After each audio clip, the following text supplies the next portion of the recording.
बहुत ही सुंदर कहानी सुनाऊंगी आप लोगों को। खेत की एक किसान की कहानी है जो बहुत ही आलसी था और बहुत ही जल्द करोड़पति बनना चाहता था। पप्पू और दादाजी और गप्पू। पप्पू बहुत ही आलसी है और बहुत ही बड़ा किसान बनने का सपना देखता रहता है। एक गांव में पप्पू का नाम का किसान रहता था। उसका एक ही सपना था, बिना ज्यादा मेहनत किए अमीर बनना। एक दिन उसने मोबाइल पर एक वीडियो देखा। वीडियो देखा उसने। वीडियो में बताया जा रहा था कि सिर्फ 30 दिनों में बनिए करोड़पति। पप्पू उछल पड़ा। पप्पू, बस अब तो मेरी किस्मत खुल गई, मैं भी करोड़पति किसान बनूंगा। वह भागते हुए दादाजी के पास गया। पप्पू बोला, दादाजी, मैंने फैसला कर लिया है, इस बार मैं मक्के की खेती करूंगा और अमीर बनूंगा। दादाजी बोले, अच्छा बेटा, लेकिन खेती में मेहनत लगती है। पप्पू बोला, मेहनत वो कितनी किलो आती है, ऑनलाइन मिल जाएगी क्या दादाजी? बीज बोने का दिन आया। पप्पू ने पूरे जोश में बीज बो दिए। बीज बोने के बाद उसे हाथ जोड़कर कहा, हे मक्का देवता, जल्दी बड़े हो जाओ, मैं तुम्हें हर रविवार छुट्टी दूंगा। दादाजी माथा पकड़ लिया। दादाजी सोचने लगे, उफ। फिर एक पहला दिन हुआ। सुबह सुबह पप्पू खेत पहुंचा।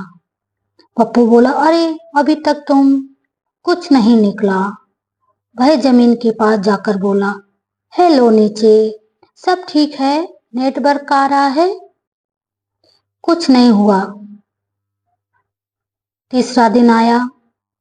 पप्पू अपने दोस्त गप्पू को लेकर आया। गप्पू बोला, तूने बीज बोए थे ना? पप्पू बोला, हाँ, मैंने बीज बोया था। गप्पू बोला, तो उन पर मोटिवेशन गाने चलाए? मोटिवेशन गाने बजाए कि नहीं? पप्पू, क्या? गप्पू बोला, आजकल सब मोटिवेशन से बढ़ता है। दोनों खेत में खड़े होकर गाने लगाने लगे। कर हर मैदान फतेह। दादाजी दूर चिल्लाए, अरे गाने से नहीं, पानी से फसल बढ़ती है। एक हफ्ते के बाद अब पप्पू भी बेचैन था। पप्पू बोला, दादाजी, कुछ हो क्या नहीं रहा? दादाजी, परेशान मत हो बेटा, बीज को समय लगता है। पप्पू बोला, इतना समय? मैंने तो सोचा था अमेज़न की डिलीवरी की तरह अगले दिन ही रिजल्ट मिल जाएगा। गप्पू का आइडिया। गप्पू फिर आया। गप्पू बोला, मेरे पास एक जबरदस्त आइडिया है। पप्पू बोला, क्या? गप्पू बोला, बीज को खोद कर देख लेते हैं कि बढ़ रहे हैं या नहीं। दोनों ने बीज खोदने शुरू कर दिए। इतने में दादाजी आ गए। दादाजी बोले, अरे बुद्धो, हर दिन बीज खोदोगे तो वो उगेंगे कैसे? पप्पू बोला, हम तो प्रयोगेश रिपोर्टर चेक कर रहे थे। दादाजी चीखे। दादाजी बोले, जिंदगी में मक्के की खेत जैसी होती है क्या? फिर से बोले दादाजी, जिंदगी भी मक्के की खेती जैसी होती है क्या? तुम पढ़ाई करो, मेहनत करो, नया काम शुरू करो, लेकिन अगर हर दूसरे दिन पूछोगे कि सफलता क्यों नहीं मिली तो निराशा हो जाओगे। बीज मिट्टी के अंदर चुपचाप मेहनत करता है। बाहर से कुछ दिखाई नहीं देता, लेकिन अंदर बहुत कुछ बदल रहा होता है। पप्पू पहली बार गंभीर हो गया। मेहनत का सफर। अब पप्पू रोज खेत जाता, समय से पानी देता, घास काटता, शिकायत कम से कम ज्यादा करता, काम ज्यादा करता।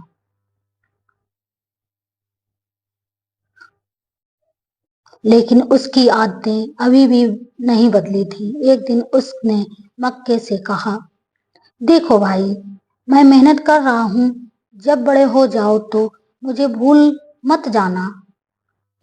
कुछ महीनों बाद पूरा खेत हरे भरे मक्कों से भर गया। गांव वाले देखने आने लगे। गांव वाला, पप्पू, सफलता का राज क्या है, बताओ ना।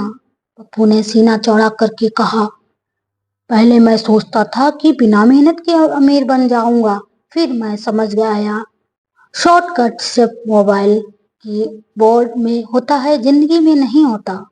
दादाजी मुस्कुराए। अंतिम बार दादाजी ने सीख दी। दादाजी बोले, बेटा, सफलता मक्के की सफल जैसी होती है। बीज बोना पड़ता है, मेहनत करनी पड़ती है, धैर्य रखना पड़ता है। जो लोग बीच रास्ते में हार माने और लेते हैं ना, उन्हें सफल नहीं मिलती। उन्हें फसल जैसा ही होता है, उनको सफलता कभी नहीं मिलती। जो निरंतर मेहनत करते रहते हैं ना, उनके खेत एक दिन जरूर लहराते हैं। पप्पू ने हंसते हुए कहा, अब मैं समझ गया दादाजी, सफलता मैगी नहीं है जो 2 मिनट में बन जाए। ये मक्के की फसल है जिसे मेहनत और धैर्य की आंच पर पकाना पड़ता है। इस कहानी से हम लोगों को कुछ सीखने को मिलता है, वह हम आपको बताते हैं। सपने बड़े रखो, मेहनत रोज करो, धैर्य बनाए रखो और मुश्किल समय हंसना मत भूलो, क्योंकि मुश्किल आती है तो अच्छा समय भी आता है। और मुश्किलों से लड़कर ही आगे बढ़ोगे ना, तो ही सफलता प्राप्त होगी। क्योंकि जो इंसान मेहनत के साथ मुस्कुराना सीख जाता है ना, उसकी जिंदगी फसल की सबसे खूबसूरत होती है। यह बहुत ही सुंदर कविता मैं आप लोगों को कहानी आप लोगों को सुनाई है, क्योंकि इस कहानी से हम लोगों को बहुत प्यारी सी सीख मिलती है, जिससे कि दादाजी जैसे बोल रहे हैं ना, कि मेहनत करते रहो, मेहनत का फल अवश्य मिलता है, धैर्य रखना पड़ता है, तब जाके मेहनत का फल हम लोगों को मिलता है। जैसे पप्पू ने मेहनत की और धैर्य रखा, उसी तरह हम लोगों को भी अपने जीवन में धैर्य रखना चाहिए, मेहनत करते रहना चाहिए।